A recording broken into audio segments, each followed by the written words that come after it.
very serious concerns about what was happening last night. Now, I know, even though I was asleep and you guys were awake, messaging about what exactly is going on with the count in the various states, but there's really no clarity, no ability to really see what's happening. Right.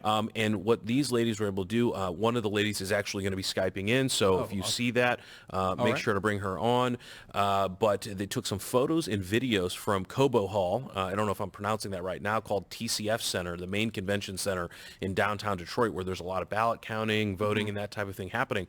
In most of these places, they have security. They have security to make sure that ballots aren't being brought in after a certain time they're checking. The front check here was only COVID and masks, and people were bringing in what should have been only 4 to 6 hour shifts, bringing in huge coolers, huge bags, suitcases, other types of things with no checks whatsoever, while coincidentally, at the very same time, we're seeing spikes in the voting count and all kinds of numbers going in one certain direction. Yeah. So I will emphasize, it's not like any of these ladies ran over there and pried open one of the igloos or looked in one of the coolers or looked in one of the suitcases, but rather the lack of institutional security surrounding one of the most controversial districts and counties and voting locations is apparently null. And these ladies have actually tried to raise those issues there with election officials since this morning and have not been able to get any answers. Wow. They are being completely ignored. And it raises a lot of questions about what is happening for the institutional security at these key voting spots. Well, so at absolute worst, it is complete and it's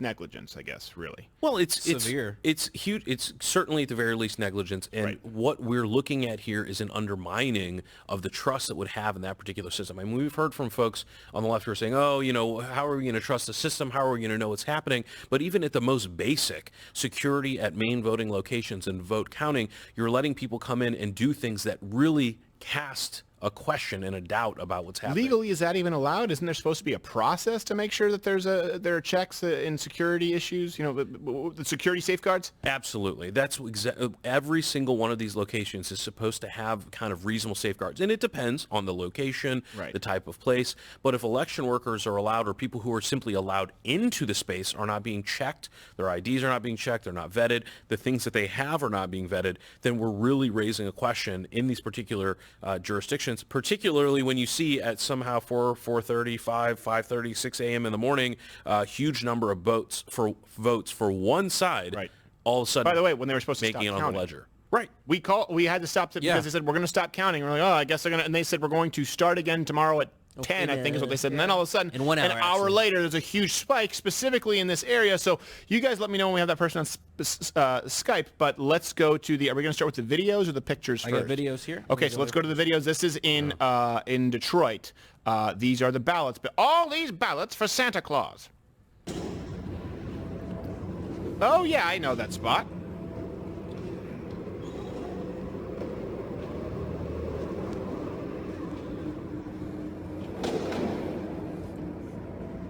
So these are pretty raw. Yeah, these are pretty raw. So how long are these videos that This you have? one's 3 minutes. 3 minutes? Kinda Okay. scoots So let's, okay, through. Oh, right we here, go, right we here. go. Okay, all right, so let's look at this. So, okay.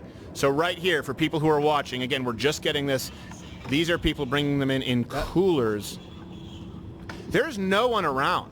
That looks like a radio. That does not look like a bustling ballot counting operation.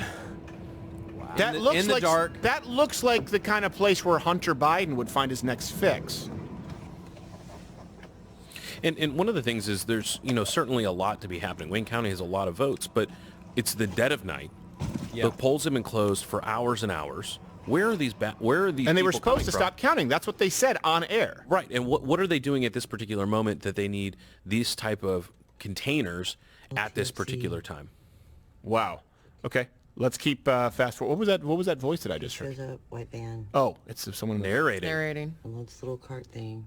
See? Wow. Just getting something out of there. There's just one guy. Yeah. And he's not even wearing a tie.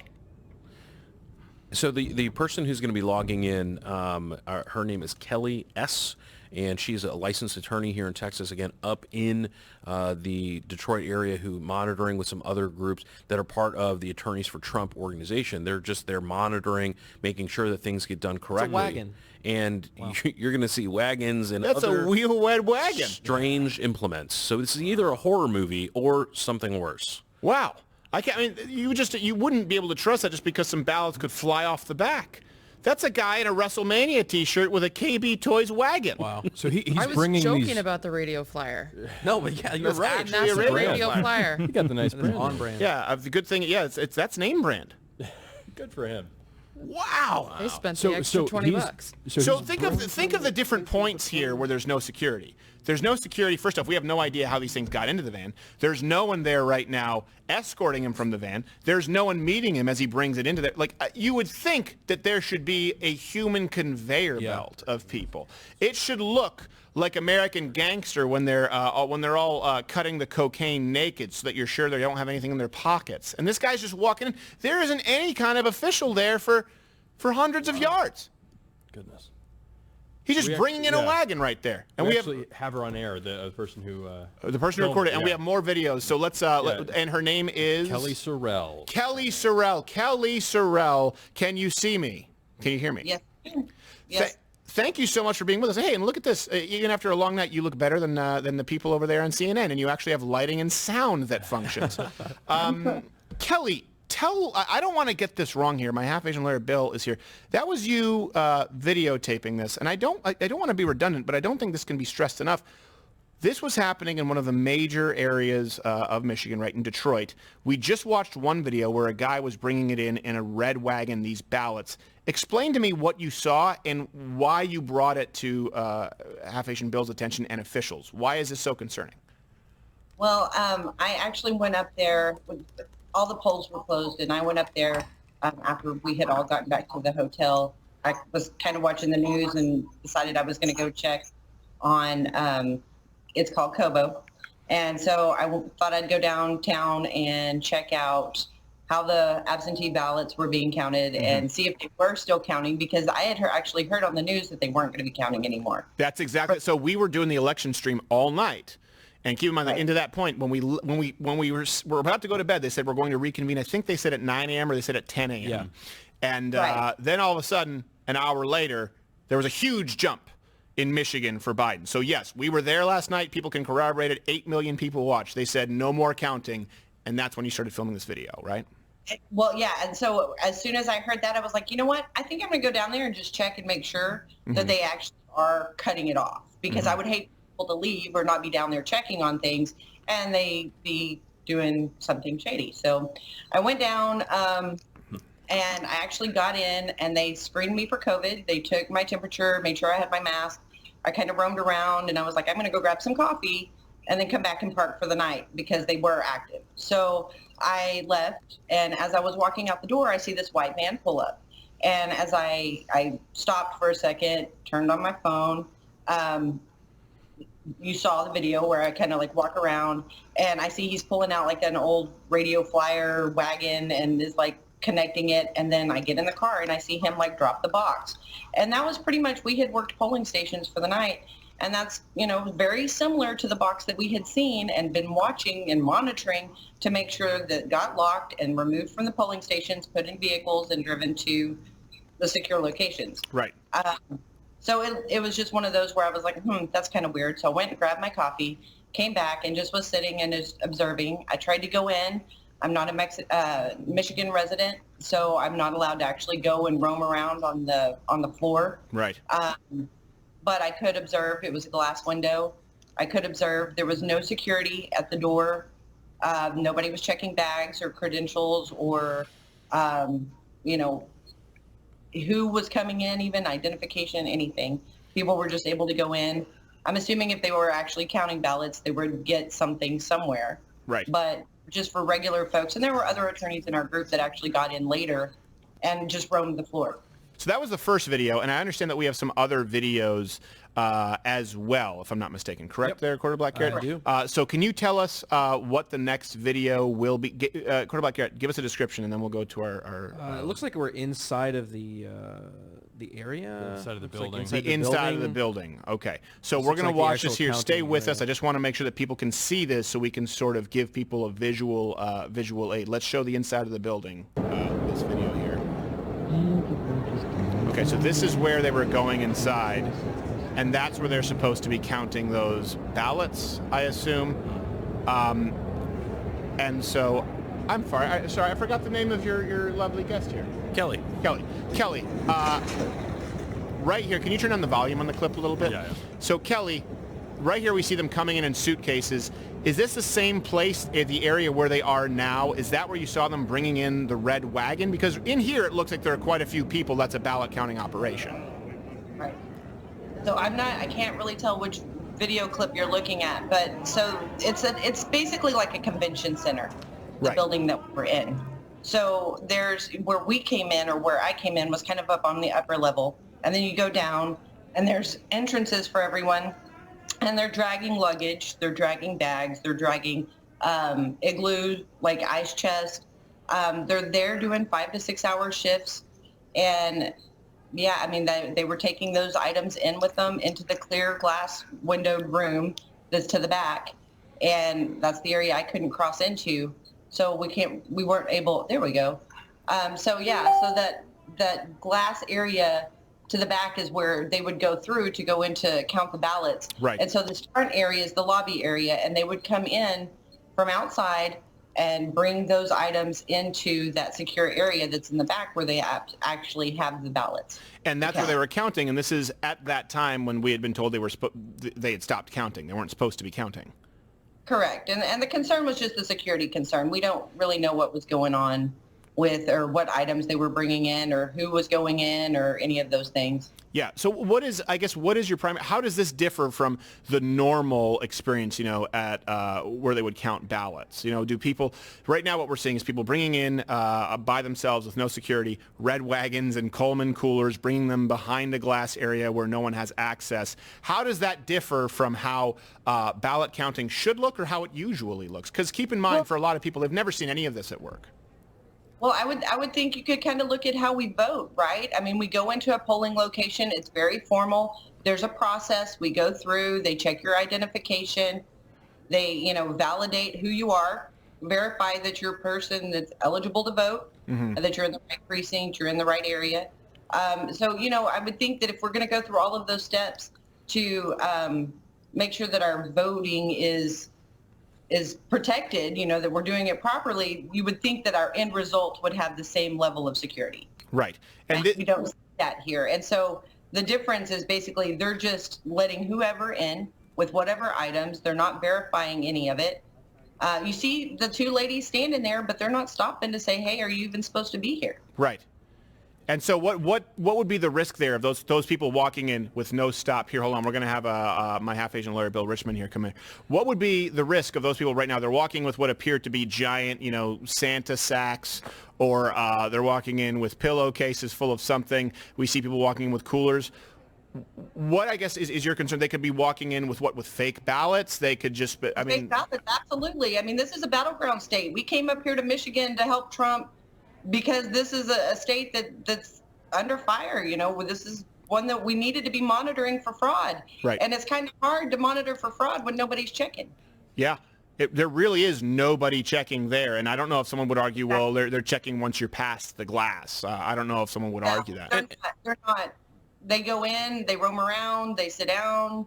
I don't know what all goes on. And so one of the important things here is, and we can raise a good point, is look, maybe somebody's got some sandwiches, maybe someone's got some drinks, but at the very least we have a very clear appearance of a problem. And given how many concerns we've had, particularly in Democrat-controlled jurisdictions, about election security, you imagine that the most heightened election security concerns we've ever had, highlighted for weeks and weeks, on the day of the election in a battleground state, in one of the largest precincts in that battleground state, you have lax security at a time when the ballots are coming in. Now, again, the ballots, it's not like all of a sudden, a million Biden votes happened right after these igloos went in, but rather the very clear that at the least, we've got a lack of security that raises questions about the election itself, and particularly in this jurisdiction. And at the worst, we have people who are without the ability to vet it, who's in there. Well, this is also listen, as someone who has spent quite a bit of time in Detroit, you have more security at a racquetball court. It's Detroit. You have someone there guarding something. There is nobody checking at all. Yeah, they're just walking in. And at what time was this? Were these videos taken approximately, Kelly? That was actually ironically, the issue with Wisconsin came in at shift change. all of that where you see most of that luggage coming in is at their shift change at 4:30, 5 in the morning. Wow. Because you know what? We had to end the stream, was it right about 4 o'clock, right? Right about 4 o'clock in the morning is when we ended. We wanted to stay here throughout the entire night. Yeah. And then they said, we are going to reconvene later today and count. And then I took a nap, an hour nap in a hammock. I'm not exaggerating. And I woke up and Michigan had entirely changed. It happened right at that time. It happened right in front of my eyes. And all I could think was, what the heck? You know, all I saw was all this stuff going in. Now, what would you say to people who just say, well, that's also because all these votes are just Wayne County and that's heavily liberal? Would we expect that kind of a turnaround? I mean, there was a huge lead going into, or a big lead at that point by many, what was it, 6 points, Michigan, 8 points at that point before about 4:30 a.m. What would you say to people who would argue that? So this is actually just kind of an interesting thought because we thought going into last night, turn down the clip. We were doing great in Michigan. We had been working Michigan. Right. All of us spent yesterday, all of the attorneys, we spent roaming around, checking precincts, looking at, we did Detroit, we did the suburbs, we did all the different areas to see how many people were, you know, at the polling locations. And I will tell you that suburbia, loaded.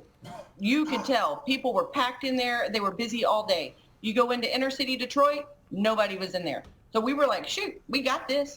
Like, yeah, heck yeah, we did good. Right. And then you come into this, and it's like, what the heck? All of these absentee ballots pop up, and we're just, okay. Well, but couldn't it just be that people voted early, and that's what they're finally bringing in? I mean, that's what people would argue, right? Well, these are just early ballots, and they're counting them now, and that's a liberal county.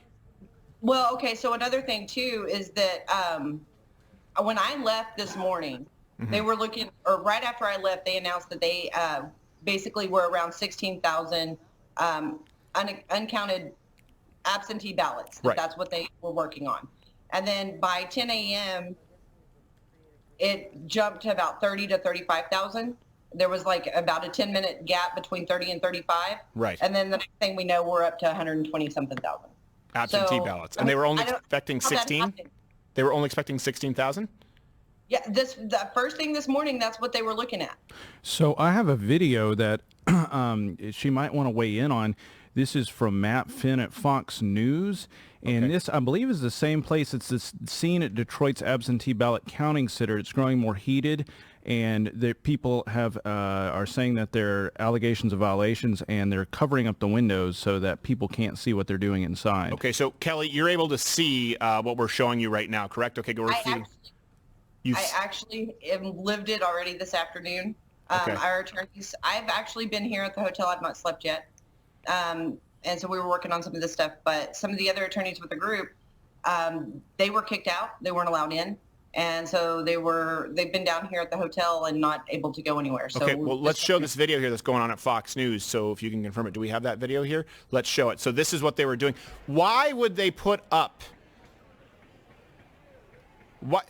Is that commonplace? Can someone let me know? That's a video from the That's inside. from the inside. That's from inside. Again, this is not coming from Kelly. The other videos that we just showed, the wheel-wed wagons and the people going with no security, that was separate. Kelly, that's exclusive to us. This is what they're showing at Fox News. Is that common practice at any polling station to cover it up with Bristol boards? Wow.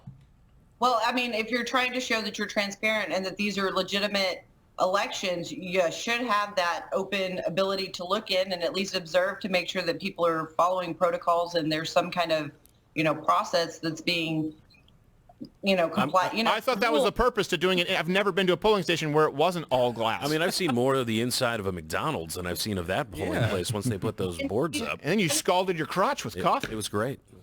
Well, so it's really funny because I started, as soon as I got back this morning, I tried to start kind of discussing with different people the concerns I had and the things I had witnessed overnight. Mm-hmm. And so it got around in just this little group, in this little area. So I'm pretty sure it was probably discussed over there, and that's probably their response was somebody's in there recording, and so let's, lock them out. Yeah, and keep in mind, we have a lot of people watching right now. So let me ask you this. What do you think, and I know you have to be careful legally, what do you think happened? What do you think was going on? If you have to guess what happened at that was the Devil's Hour 3:33? Is that where something happens all the time? I don't know. I saw it in a horror movie, but 4:30. Yeah. What do you think happened? We saw people bringing in wagons and coolers unchecked and then putting up boards to cover up the glass. do we just think they're saying, hey, we want to keep this secure, we don't want anyone to get shot through the glass? Is it just there were so many votes, they were overburdened? So what do you think happened there in Detroit?